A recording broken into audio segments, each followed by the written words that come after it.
Okay. So I think I have a topic. Hit me. You ready? I'm ready. Workshop junkies. Mm, Discuss. totally. Been there, done that. You know. hmm do you consider yourself a workshop junkie or a former workshop junkie? Former recovered, hmm workshop junkie. Yeah, I used to. I used to. Yeah, just jump on everything, and I used to think that that was. I think what it is that at some point you do the math where it's like, oh, I went to a workshop and my life is better. So if I go to three hmm workshops, my life will be three times better. And then if I go to 10 workshops, my life would 10, like you kind of do this math in your head. You're like, oh, well, it follows that, I read a book. That's a great book. Oh, I read more books, and, whether that's great reading books and going to workshops. But then I think where I became, became the workshop junkie is where like it, it got to the point where, yeah, like kind of. I think there's like a point of maybe a saturation point, a point of diminishing returns, perhaps, hmm and and it was about kind of jumping from other people's wisdom to other people's wisdom to other people's wisdom to other people's wisdom, without really trying to discover my own, and then there was no balance, and so I definitely was a workshop junkie for a little while. hmm Not, I'd say no longer. Actually, in a way, I kind of pendulum's back, and now I'm maybe probably good for me to go to a few more workshops or get some Workshop more avoider. coaching. Now I'm like whatever. I'm like a grouchy old man or something. It's like screw it. I tried the workshop thing and like no, no more. Yeah, yeah, and Mm. it kind of coincided with me, you know, stopping life coaching and also just not really being all that excited or focused on any an achievement in general. Um, that also kind of lost its flavor for me. Mm. Um, and so, yeah. Yeah, and sometimes it's valuable. Like, I sometimes love the swing away from personal growth to sort of compensate for trying so hard to get somewhere where in that pursuit you forget that you're fundamentally okay. Mm-hmm. Like I've gone through periods, I've had friends who've gone through periods where we just want to curl up in the sofa, eat ice cream and watch TV and celebrate that. Yeah. That's actually what we most need in that period Yeah. in order to like get it's in many ways it's checking out and very not healthy, Mm-hmm. but it's also compensating for trying to look outside ourselves for wisdom, for growth. Like it's okay for us not to grow Yeah. as well. Yes. Absolutely. I interviewed this author named Karen Bajaj like a month ago, and he's got an amazing balance to his life. He does a 1 year sabbatical every 5 years, and he works like a high powered corporate job in New York City the other 4 years. And he's an author too, so that's how I met him. And and he said he has some rules for that year sabbatical, which I love. And one of them was no personal growth, right? Like there's hmm and so he called it. I think so. He said he gets rid of like material attachment. So he goes and like him last one he did was him and his wife like they made their way from like I don't know like somewhere in Europe to India, like either by bus or walking some, and it was and then he spent like a couple months in an ashram in India, and it's just amazing stuff. And Doesn't that count as personal growth? well, in a sense, right? Like I think there's like a I don't know, and maybe this really is the difference, or maybe this really is what we're talking about here, is if I go for a walk on a beautiful day to clear my mind, is that personal growth, you know, um, and he talked about it in terms of releasing emotional attachments, you know, um, and so I thought it was really interesting because I definitely saw how um, releasing myself from the pressure of needing to grow. Um, certainly I would end up growing, but the point is that it's like, what a nice break to give yourself sometimes. Yeah, what's occurring to me is like the distinction between like those different kinds of growth. Um, it's having periods of not seeking, not trying to get somewhere, Right. uh, but also like that being a period of allowing. Hmm. Because, yeah, I consider going for a walk, anything that allows your mind to settle and like step into that magical place, like that's actually growth. Yeah. It's doing less creates growth Sure. rather than like the striving to achieve something big. Hmm. Yeah, and I think that in this discussion we'd have to really, um,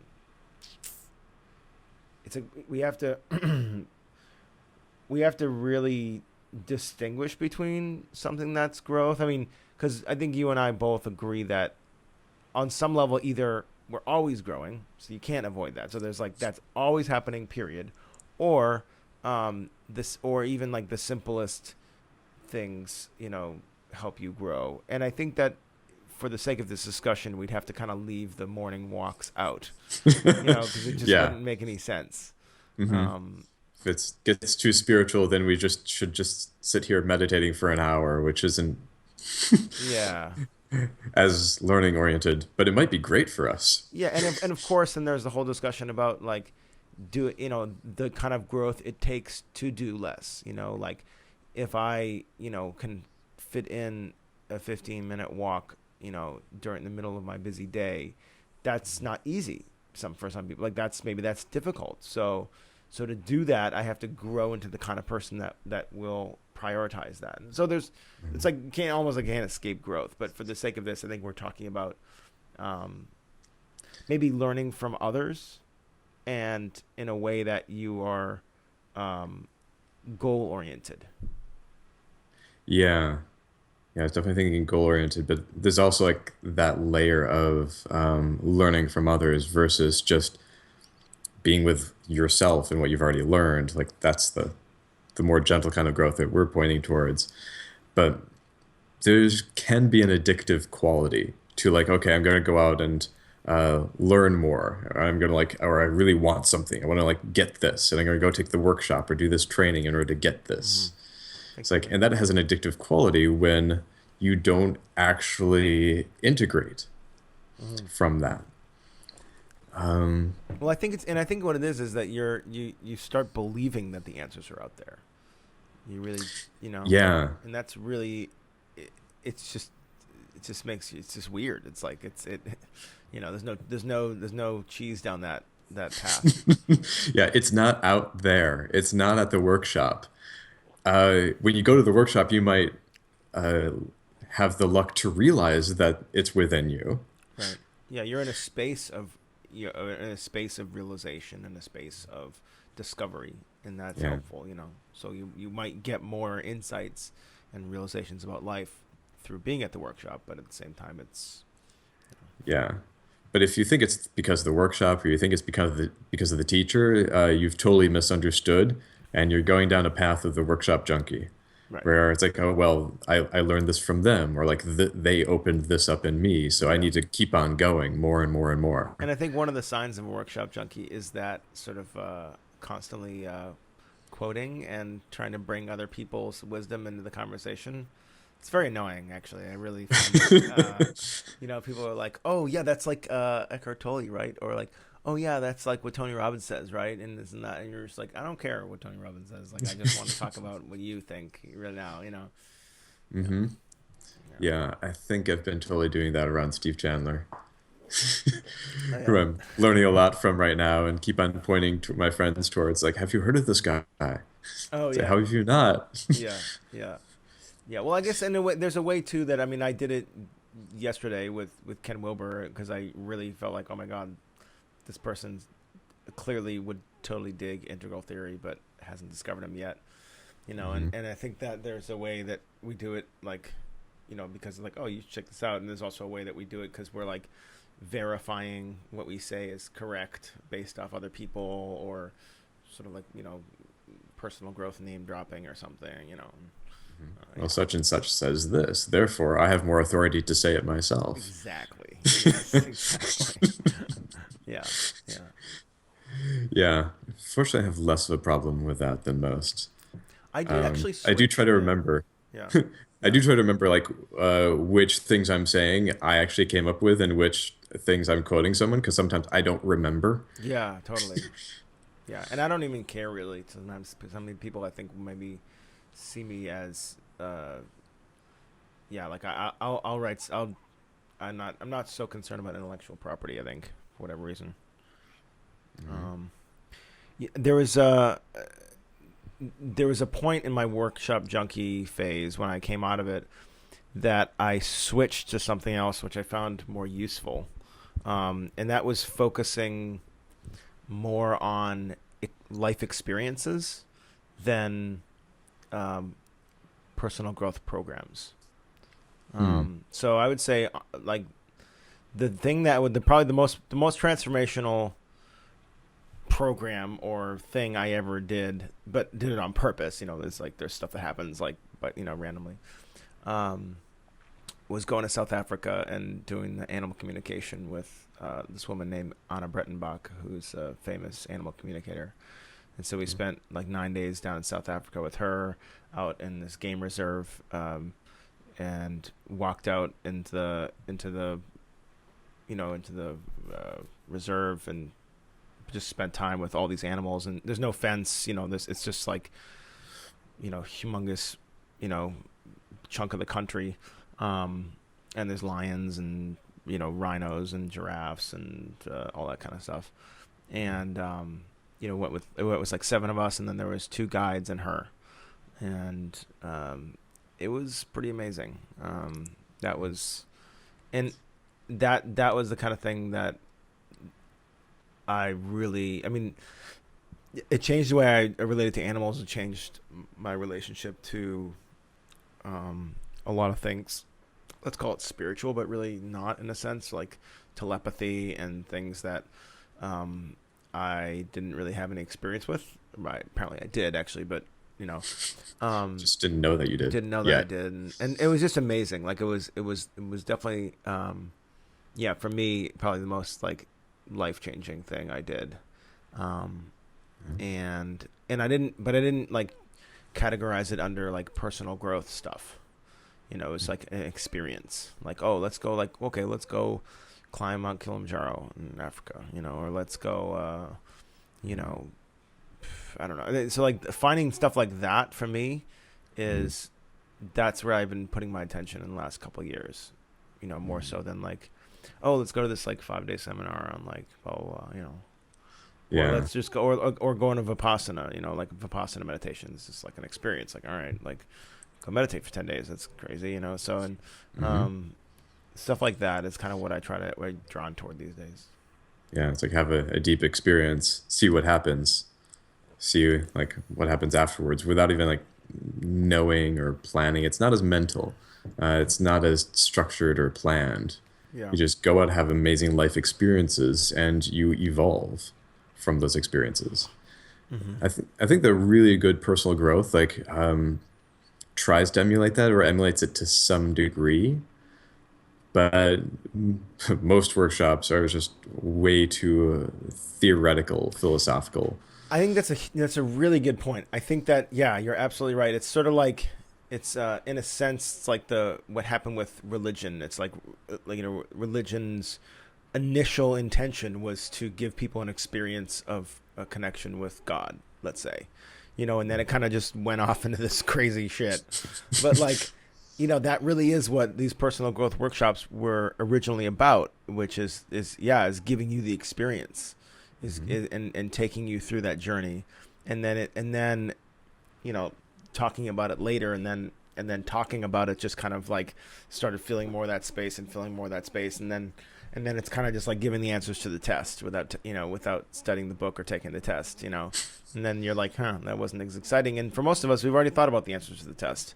So it's Mhm. not really like I went to a workshop Yeah. like that the other day when it was like, yeah, it was just all talking, and I was hoping to share in small groups. I was like, Yeah, so it Yeah, was. even just like pairing up once during a workshop might make the workshop worth it. But if they're just talking at you, Well, it'll certainly make the workshop more fun. And for any workshop facilitators that listen to this, please use that. I mean, yeah, even even on a webinar, you used that. I mean, which was yeah. brilliant. And Otherwise, I so wouldn't do it. it was If it was just just, me talking, I'd yeah, record it and I'd send it out. yeah. And it's worth saying that you talking is more interesting than the average bear, and you could hold people's attention just talking. But even you want to go for something a little more experiential, because there's really only like I realize there's really only like a handful of people that I would just listen to talk with just nothing else. Hmm. That's and so because if somebody's talking and they're not saying something new, for the most part, unless they're I don't know, unless they're really like embodying what they're saying really deeply, it's hard to move me. It's hard to have it be worth my time because I've thought about a lot of shit already. Chances are, if you thought, I probably thought about it already.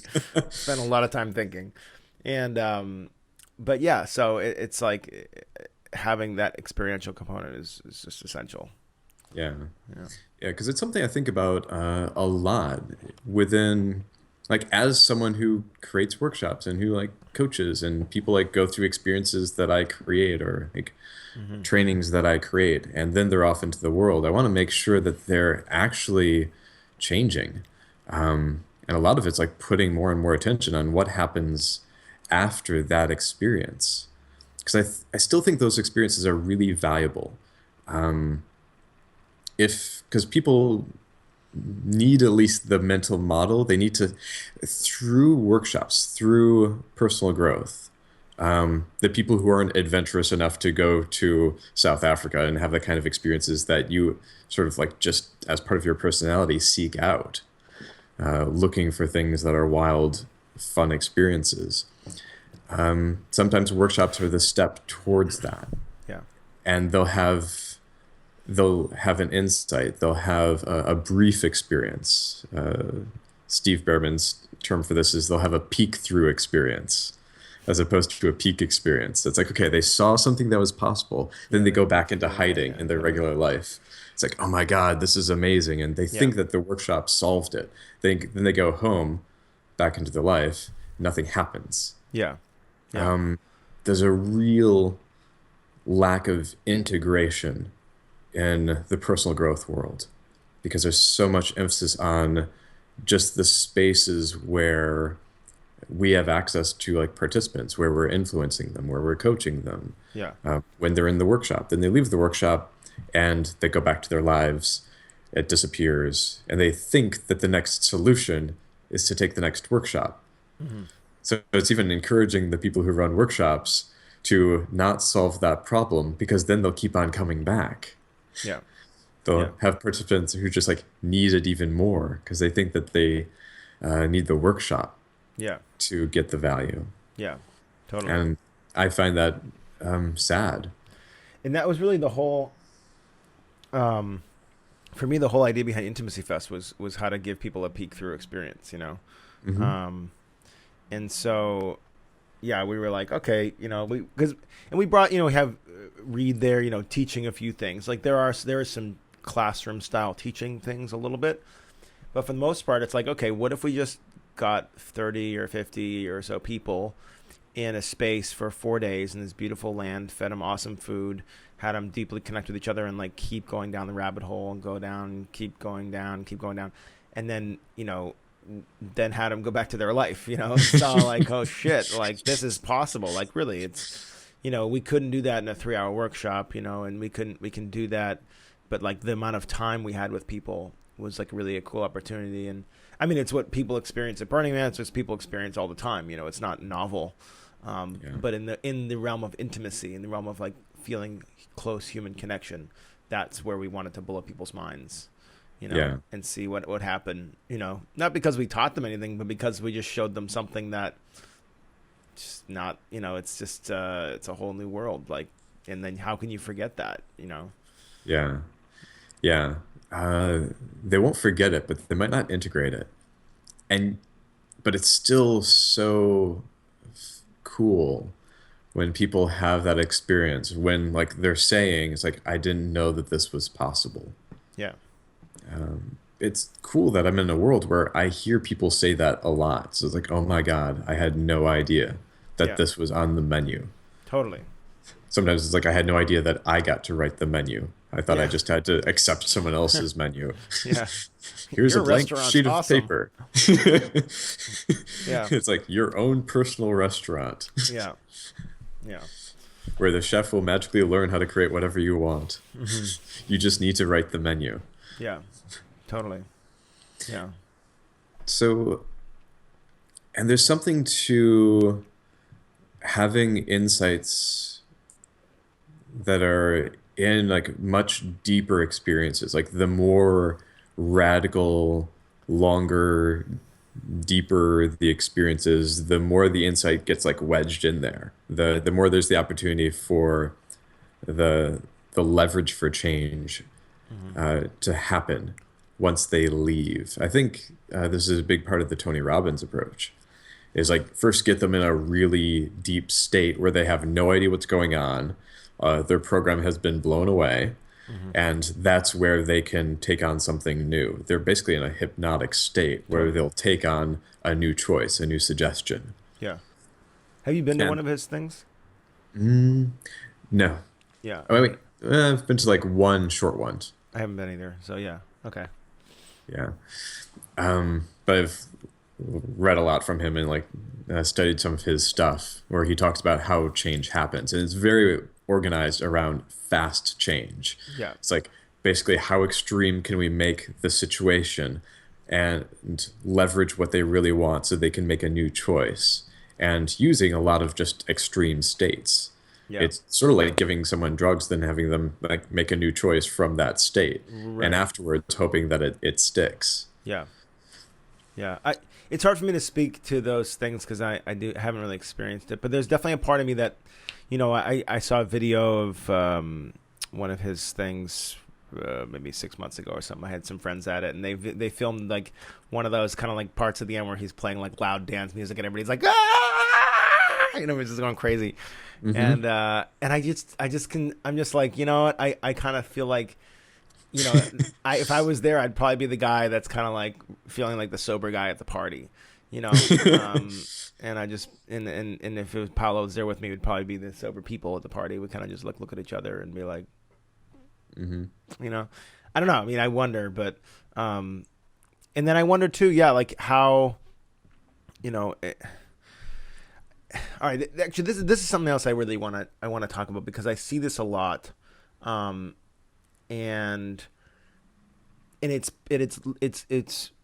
mixes in with this workshop junkie thing because what happens that I see with people is they'll go workshop to workshop to workshop and their feet never really hit the ground. And so they're making these decisions from this place of like the emotional high they got from doing X seminar last weekend. And then when that wears off, they have to go to another seminar. And they never really just stopped and go like, well, maybe I don't like this, or maybe I'm not very good at this, or maybe, maybe I really want to do something else, or Maybe I don't actually want that thing that the facilitator was telling me I wanted. yeah. And then and it's like they're we don't realize that really it really is like being on drugs, and that if I was like I would never make like a serious life decision on drugs. I don't even make serious life decisions at Burning Man. It's like I know there's just places that like that's not a good idea. I will want to make serious life decisions, but I won't. Hmm. And I see this all the time, and it's like people never hit the ground. They never like feel like, for me, that was a huge part of me discovering myself as a writer. Like my feet landed on the ground, and I was like, huh. I like writing, but I've always liked writing. It was like writing hadn't gone anywhere. I just been ignoring it all these years, and well, I've been writing, but I hadn't been really like recognizing that this is something I love, and then the space and going to Bali actually is when I kind of realized it. So going to Bali was a nice place to just kind of like land because wasn't working on myself much, and I got time and I had space, and so.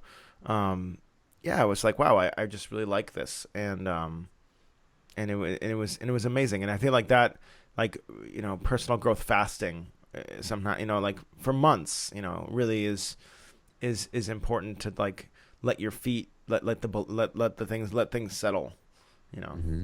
I, Otherwise, it's like otherwise you're just making decisions based on like the emotional highs you're on, and it's just not sustainable. It's gonna crash, or you have to just keep going to seminars and keep doing that, and it's like, and I just think we're running on fumes. Like we're not running on actual gas. We're not like really uh, getting the motivation from the place that it's infinite.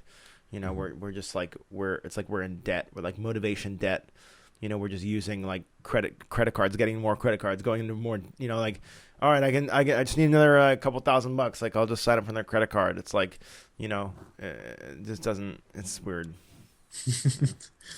yeah, yeah, and it's maybe over the last year or so, uh, I've been focusing a lot more on the art of like hitting the ground, like the art of integration, which really just comes down to the really boring stuff. It's like routines, practices, like the stuff we were talking about, flow and having a great day and habit building and getting rid of bad habits. Hmm. That's the stuff that is the integration work. It's not as sexy and it doesn't sound as like flashy and inspirational, Yeah. but like that's what I focus on myself, and that's what I find myself focusing on even more with clients is just like helping them. It's like, okay, well, what are you going to do every day? What Yeah. little thing Right. in order to bring in this massive this massive insight, this massive life change? Right. What's the boring day-to-day stuff you're going to do Yeah. Yeah. to integrate? Yeah. Yeah. Just changing and writing one article a week and actually publishing that every week for a year was incredibly It was just like, fuck, man, that was the most radical thing I ever did, But it was the most boring thing I ever did because I just had to spend time on my computer every day, and no big Hmm. deal. But it was like that was super important. Hmm. And it was, and it's like to actually accomplish that too. Um, I needed to not I needed to like to have my feet on the ground. Like I couldn't do it from this emotional high place. I needed to really tap into my inherent motivation, like intrinsic, drive, because that was like this. It's like I needed to like eat vegetables. I couldn't like it couldn't be like eating sugar to get the high because I would crash. And so I really needed to like watch my like diet, like my Hmm. mental diet, and how I was treating this. And even like this week I didn't write much, so I'm like, I publish every Wednesday, so I'm like, I'm gonna write today, but it's gonna be kind of rushed, and that's like having sugar, so like if I like write every day, write every day for an hour, even if I just stare at a page for an hour, but just spend an hour with the work, Hmm. that makes all the difference in the world for me. And Yeah. by having these deadlines, it forces me to really actually go do that, and then shows me the consequences when I don't. And, Yeah. yeah. Yeah. And it's the people who, like you, who do that. It's like that you write every day. Like that's the reason that you're kicking ass in writing. There's other people who have done workshops for like decades, wanting to be a writer and always like talking about it and sometimes making like bursts of it or doing like the writing retreat in Bali, but they don't actually have a practice. They're not willing to be boring. Yeah. And it's not even, I don't think it's even because that they, like, I think the only difference between me and them is that I discovered the intrinsic motivation for writing. Like, I discovered that I like to write. And maybe that's just part of my personality, or maybe it's that I don't know. It's like I cleared away the emotional highs. Like, I got to the place of, like, that's just like slow and steady work. Um, and it took me a long time to do that. Like I didn't really get that until my 30s, and you know, and so I in a way, it's like I don't. If somebody came to me and say, "Hey, I saw how much you write, and I want to do that. And I went to a workshop, and I've got this daily practice, but I don't do it, and it's hard, and blah blah. I would the first thing I would ask them is I'd really have a serious conversation about like, do they really like this? Like, Mhm. why do they want to do this? Like, what's your deal? Blah blah. I mean, because the cool thing about it is once I decided to do this, like, it's like I can't not do it, Mhm. right? Mhm. It really is, and this is also something that's been super fascinating lately. Is that like, and it's the same with Paula and meditation for her, like Vipassana meditation. She just her life falls apart when she doesn't meditate. So I tell people she meditates an hour in the morning, an hour in the evening, and they're like, oh my god, that's amazing, because they're still coming from this It's like, place of no, like, that's maintenance. right. It's like, no, that's like, you don't understand. Like, that's like, somebody who's like a gym, like who works out a lot, and they work out like an hour a day. Like, really? Man, I've been trying to work out an hour a day too. And like, no, you don't understand. Like, this person, it's pretty clear that if they don't do this, their life is significantly worse. It's the same thing with me. Like, if I don't write, uh, it's just like I just become like depressed. It's terrible. And if I go too long without like a writing retreat, more than like a couple months, like without taking like 3 or 4 or 5 days off and going to the mountains somewhere and write, I'm like, Mhm. oh no, I miss it. And it's like, and so it's the most important like quadrant 2 activity for me to do. Mhm. And so, but but it's like I had to realize that that was the thing for me, or at least one of the things, and it seems like the biggest thing for me. Mhm. And everybody has, I think, their own thing. I don't know. And I love that expression. It's actually from Cloud Atlas. When Halle Berry's character says this to Tom Hanks' character, and it wasn't about finding like life purpose or anything. It was just like it was a moment of like he was on the precipice of making it a hard decision, and Mhm. she goes to him. She says, "Hey, um, you're gonna have to do what you can't not do." And it was like, fuck, that was so good. And I that's love exactly how I that. feel about writing or finding. I mean, again, you and I both agree on sort of the myth of life purpose and all that stuff. But for lack of a better term, like finding that thing that feels like a life purpose. You Yeah. know, That and thing may change, but you still yeah, have it's that a moment where you feeling. realize It's you like, can't not do it. yeah, it's like, wow, this is clearly. It seems as though what I've been put here to do, at least right now, because it's I didn't choose it. Like, I really Hmm. totally didn't choose. And that's why being a writer, that's why writing was so surprising to me in a way. Like, it was and it wasn't, because I'm like, well, I mean, I've been blogging forever. I've been writing forever. I just write all the time. But I never wanted to be a writer. I never chose to be a writer. I never thought I was, I got terrible grades in high school and writing and college. Like, there was never like these signs that like, oh, you're a writer, I mean, I'm kind of extroverted and all that kind of stuff. So it's like, but then based on the data, it was pretty clear that I wanted to write. And, and yeah, again, it surprised me because I never chose it, but that's not how it works. We don't choose that stuff. Like, we don't, it's just there. And so, um, yeah, I've just Yeah. been super fascinated with this what you can't not do thing. Yeah. It's like one of the things that I've learned about purpose, like one of the reasons I sort of rag on it, we rag on it. Purpose is not a goal. That's a complete misconception. Uh, Purpose is an observation. Mm, It's like, I guess I'm a writer. mm. It's Couldn't like, agree more. Yeah. I love writing, but and then it didn't really choose. It's like it wasn't like an aspiration or this idea of something that I wanted. It's just like I guess I really want this. I guess I'm doing this, Right. and it's often surprising, and it's Yeah. often like looking back after you're already doing it. It's just like, oh yeah, I guess I am a writer. Yeah. That Oh happened yeah. with me for acting Hmm. because I was a software programmer in the South Bay for a long You were a time. software programmer? Yes. You know this about me, don't you? Yeah. Yeah. And at some point, I decided to get a life and start taking community college classes, and that included an acting class. And I had to take the next class.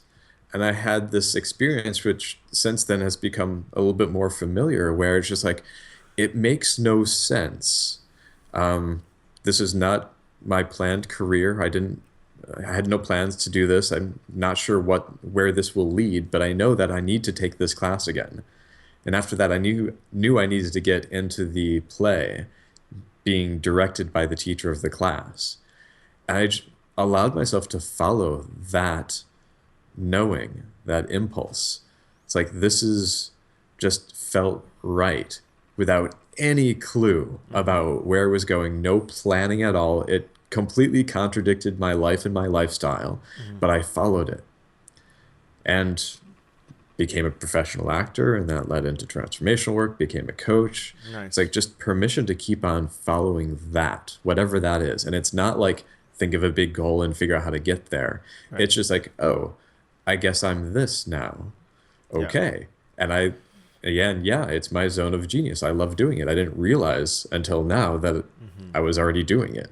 Yeah. Yeah. And then that realization comes after you've been doing the thing for a little bit. So after you've been following that curiosity. So it's Yeah. not the, oh, I'm guess I'm going to be this. It's the I guess I've been this looking back over my calendar. Yeah. Purpose is something that catches up to you. It's a Yeah. description of something you've already been doing. It's not something Yes. that you're going to plan to do in the future. Right. Right. If you're Right. doing that, you're just hesitating. Right. And you're gonna quit if you try to Hmm. plan in Yeah. the future. It's gonna be a New Year's resolution, essentially. Or if you succeed, you'll still be unhappy Yeah. because you're still looking for something outside yourself. Yeah. Totally. Yeah, I think one of my favorite little exercises, which I did sort of by accident once, like 3 or 4 years ago, that helped me discover what I really liked was let's call it like I don't know. You take your calendar and you look at like a couple months and you start if you could it's basically like if you could you have to if I said okay you have to cross off events, you have to cancel events, like just cancel them, maybe even the month, maybe this month, the coming month. um so in fact, try this. Actually, let's try this. Okay, can you pull up your calendar? I want to Yeah. see if this works because I'm like, oh, this is a cool idea, and I don't want to speak to it All like right. it works Live, if I don't know. live exercise. Live exercise. Okay. Got All right, it. so pull up your calendar for May, let's say. All right, and All right. so the what you have to do is you have to. I'm gonna say you have to cancel like 5 events, Mhm. right? 5 things on your calendar. You have to get rid of them. And so you kind of just like mentally get rid of them. No, you don't actually have to cancel them out, No. right? Just I know them. Yeah, Most of the events are like up at the top for things that I probably won't do. yeah. So you get rid of the 5 things. The 5 things just have to go. Yeah. All right, cool. Okay. And now, so take note of what you decided to do, what you decided to axe, and then now you have to do 5 more. What's the next round? What goes away? Mm-hmm. Okay. Mm-hmm. All right, and then take a note of what's gone and then what's left too. Right, and then now you have to go 5 more. Mm-hmm. Right. And so what else is gone? What else is staying? At some point, this is going to start taking away my just daily routines. Right. Well, so and I depending guess on I'm not eating that day. depending on how many I don't know if you put eating on your calendar, but I mean depending on how many things you have, basically you keep going until you really hit like one thing or almost just nothing. Just like you Yeah. go through and what that shows and what it showed for me when I did it was this is what I actually care about. This is the most important thing for me. And back then I did it in 2012 and I was sort of on the edge of letting go of music and embracing life coaching and workshops and teaching and stuff like that. And I realized, oh my gosh, like my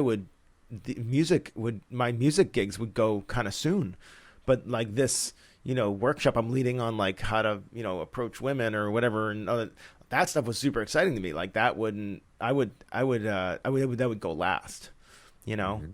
And so by using this process, I don't know. It's like, I feel like maybe decimation is a good word for it, I right? just call this 80/20. Calendar Works. decimation. But yeah, it's like really going through and then like having yourself like you actually have to cancel these things.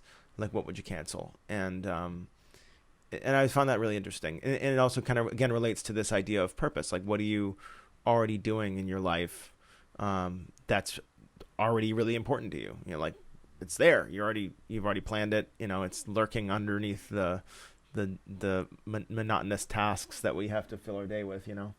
Hmm. Anyways, Yeah, it's like the version of this that I like playing with. I don't like the idea of messing with my calendar. not actually taking. Yeah, yeah. I hate the idea of messing with my calendar. That would drive me insane. But Most of my calendar is you probably actually have to like the print it daily out. stuff. Most Yeah. of my calendar is filled with the routines, so there's not as many like the less optional stuff. Okay. So I don't want to be subtracting that stuff. Yeah. But there is like the list of priorities and projects. Like make the list of the things which are really important to you, and then like chop away at that. 80/20 that. Take away, what was it, like 80% Mm-hmm. of what you want to do, and what's the 20% that you're willing to say yes to.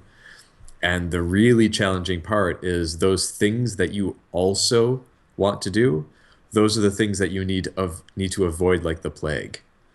The things that you also want to do, like The that, things that don't didn't make the make twenty the percent. Yeah. Yeah, the things that didn't make the top of the list. Like Yeah. what are the top maybe three things or five things that you are going to put time into, that Yeah. you are going to be a yes to. And the next couple ones down are the ones that actually have a lot of meaning for you and things that you really want to do as well. Yeah. But those are the things that you need to really keep an eye on and avoid. Yeah. So things that you need to like exercise saying no to. Yeah. And that's a nice stretch. But that also like that's what creates that time for focus on the things that really matter to you. Yeah.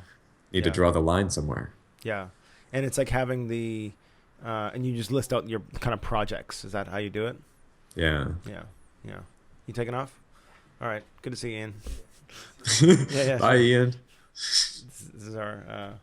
It's What's up, man? Ian, take the. hello. Here you go. Yeah. Ian, What's up, good, Michael? How's it good going, to buddy? see you. How's It's the been like mission? a week or two. I know. Dude, the last few days here have been so fun. These people are gold. Yeah. We should have a good time. Mhm. Yeah. I'm glad to have connected people. Yeah, thanks a lot, dude. You're welcome. Yeah, man. Yeah, Yeah. I'll be back. So I'll see you when I see you. Yeah, this afternoon. Yeah. Sweet. Oh yeah. Yeah. Yeah. Totally. Like 3? Yeah. Cool. Sweet. All right, man. Good. See you, Michael. Enjoy Bye. your conversation, man. So anyways, so yeah, I like that for sure. That exercise, and yeah, I really, have you written an article on the purpose? Have you done like a I led a kind of a- teleclass. right? I was part of And that. Yeah. Okay, yeah. And So that was like a while ago. This is the first teleclass that I led I feel like last year. you have so many good nuggets on purpose that I'd love to see you put it in some kind of writing format. Yeah, it's like each of the teleclasses I've played with, like I'd like to turn them into a speech. I'd like to turn them into an article or a book. Yeah. There's a lot of writing that I will be doing, but it's not in the top three. So not doing that yet. Fine. I'm gathering the notes so that when Yeah. I do sit down to do it, it's like the raw material is there. Yeah.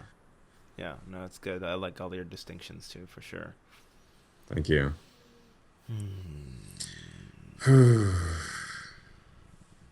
So, is there? I don't know. Ian It's- Ian kind of broke up our momentum. Maybe for good reason, but yeah.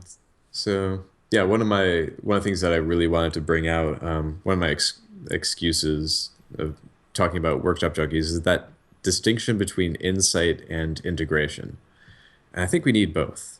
Mm-hmm. We need like really powerful aha moments, preferably in deep experiences, like go to Burning Man and you've got like a week long, just totally different reference experience of what's possible. Yeah. And then it's like, and I really like your point about coming down from the high. It's probably valuable to do that within the experience as well. It's like, okay, settle down, settle down. It's like, now you're going to go home and go back to normal. Yeah. It's like, your apartment will not have changed. Yeah. And And it's now's not the opportunity. worse. It's not worse than the thing you've been. God, this is something that I would. This is actually something that one of the guides in South Africa said.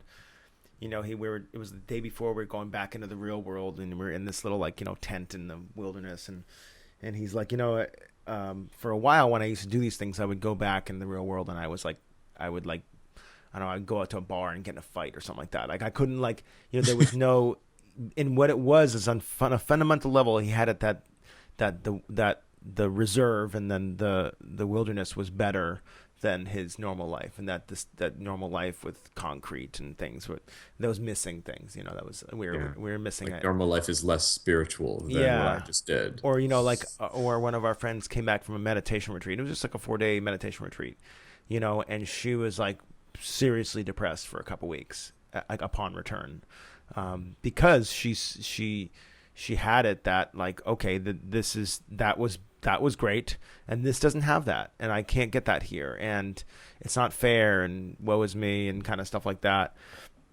And I really see it that like that's this sort of the non-dual like teaching is so important there to really get that like, that was fun, but it's not better. It's just not better than this. It's just different, and and it's a really interesting trap that we can get caught in. Yeah, it's like, and how can we at the same time avoid going right back into regular life as if and effectively get nothing where it's just the peek through. Yeah. But yeah, there's definitely a need for ramping down the excitement, future pacing. It's like, okay, you're going back into regular life. Like, let's end. Yeah, it's like presencing is like, what are the things that you can change? A tip that I often give people after like an amazing experience is like, when you get home from Burning Man or from the workshop or whatever, rearrange your furniture. Oh, nice. Just even like putting things in inconvenient places in the way, just like that sign that, okay, something's different. Yeah. Something's changed. Yeah, or like cut your hair or something like that, like yeah. Maybe not as applicable for you, but yeah. Yeah, me cutting my hair, it's just like that's normal now. I did that me growing my hair would be weird. That would be cool. You should try that. No. I did that with when I came home from Bali. I had long hair in Bali, and it was just like, I really wanted to cut it because it was just super hot there too, and but I was like, you know what, I need to have long hair when I come home, and because I didn't when I left, and I just feel like I want to be different. Like I want there to be a representation of how I feel on the inside. Yeah. Maybe I feel different, so I want to look different, and so I kept the long hair and the man bun until about a month ago, and I chopped it off. Yeah, it's like an anchor, Yeah. something you can hold on to. It's it's a very solid reminder to access some of what you got. So part of that is just like having something very visible, very noticeable, something that you will notice every day and preferably throughout the day, like having a lot of hair where you didn't before. And then like the integration work of like, if you want to make a change, it's like, what are you going to start doing? Like start doing routines, what practices, and like start writing an article per week. And that's where the ongoing sustainable change is created. Mm-hmm. First, you need to know that change, like what's possible, so that you know what you want. Then you design and start working towards actually making that what was possible, making that normal, making that average. Yeah. And I think it's worth then kind of giving some props to these emotional highs as a nice Kickstarter.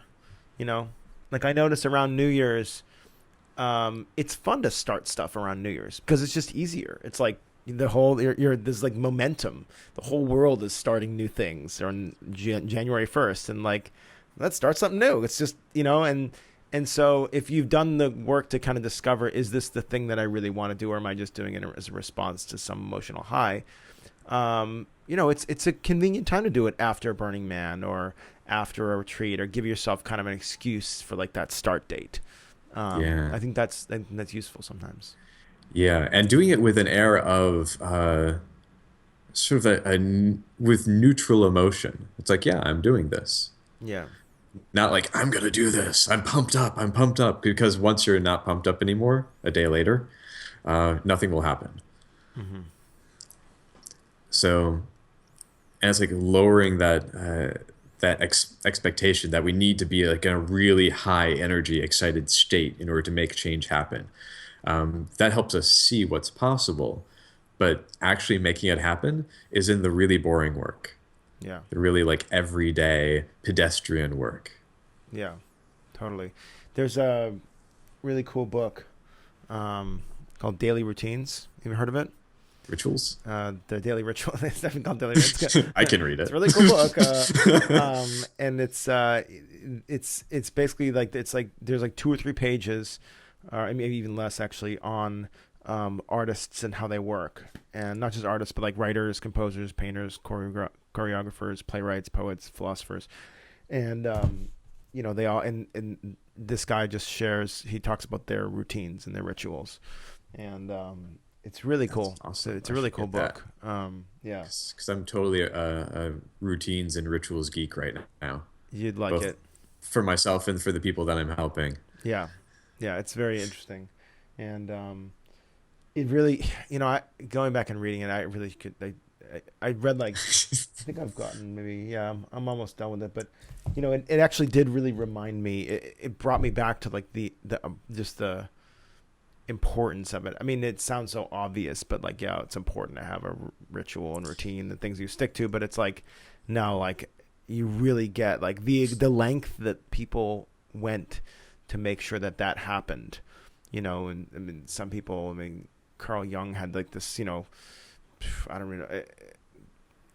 Even like that was like a lot of these people were like in like pre-internet age, and so but even like the length they went to like cut out distractions, because there's still distractions. There's kids, there's social gatherings. Like they would like super just cut it out, and yeah, it's actually a really good reminder. I kind of want to go read a little more of it.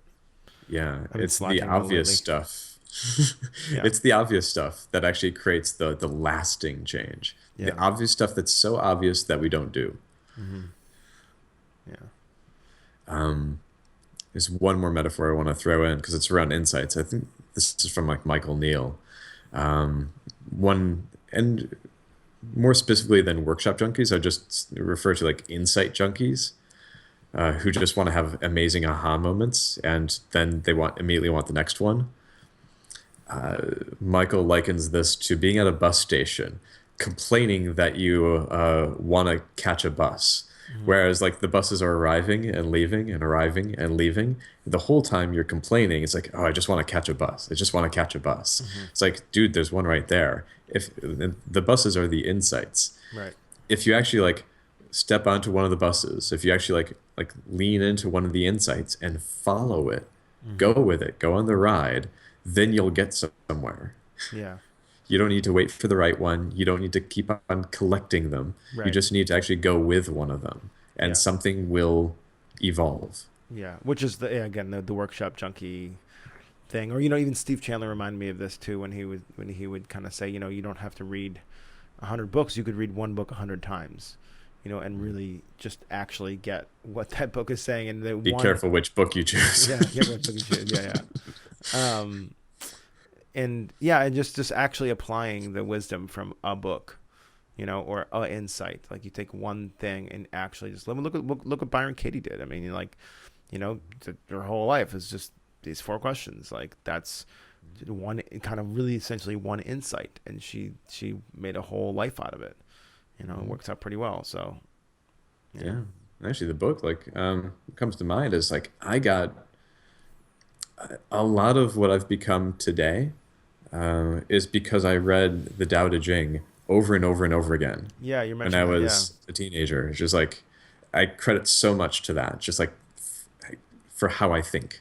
yeah, yeah, It's like, oh, if there's no such thing as conflict. If something seems to be in conflict, it's a paradox, and yeah, then you find a greater truth. hmm yeah. Nice.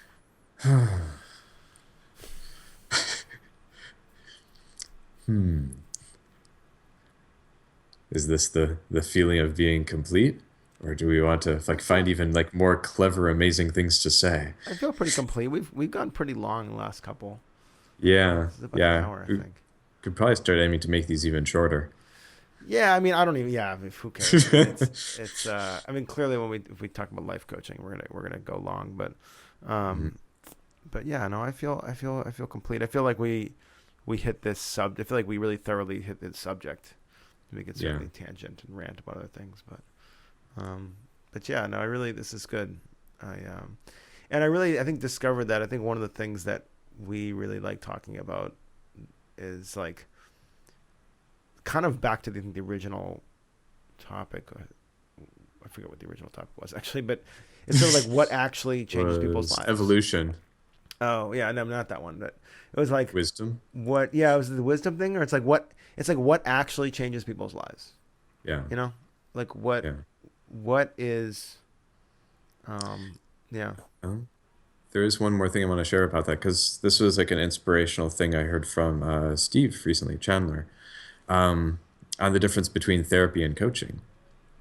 And at least this is in his, he has a pretty anti-therapy yeah, bias, yeah, as you probably know. yeah. But it's like where therapy dropped the, what is it, like, dropped the ball, basically. Hmm. They gave up on the idea that change can happen fast. Hmm. Within therapy, it's become an ingrained mindset that it has to take a long time. Yeah, totally. Like this is deep. Like you're deeply programmed. You've had this Since since you birth. were Yeah, 5 years old. yeah. So it's going to take decades and decades of talking to me in Right, order for you to work through this. right. Coaching, it doesn't promise immediate change. Yeah. Well, coaching with integrity doesn't promise immediate change, Uh-huh. but knowing that it's possible. Yeah. And I remember like hearing this from Michael Neal and getting that distinction. It's like it's possible in a couple minutes or one conversation Right. to completely shift something. Yeah. And that's pretty cool. And that's worth getting really curious about how change happens, having conversations like this. Yeah. Because sometimes people do change on a dime. Yeah. It's not normal and it's not guaranteed, but Right. it's possible. And that's really fun to think about. Totally. I love that.